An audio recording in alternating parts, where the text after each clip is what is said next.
What kind of stitching is this? This is invisible stitching. Once it's done, the seams are barely noticeable. What kind of stitching is this? This is the hole repair stitch. Works on all kinds of holes, and looks great too.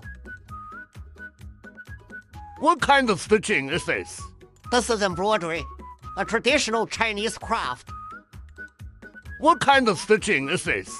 This is the seamless stitch, a super practical technique for everyday use.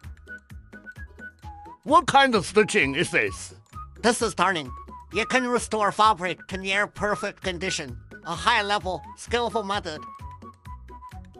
What kind of stitching is this? This is the strap shortening stitch. When your straps are too long, a few stitches will fix the length just right. What kind of stitching is this? This is the leaf-shaped patch stitch.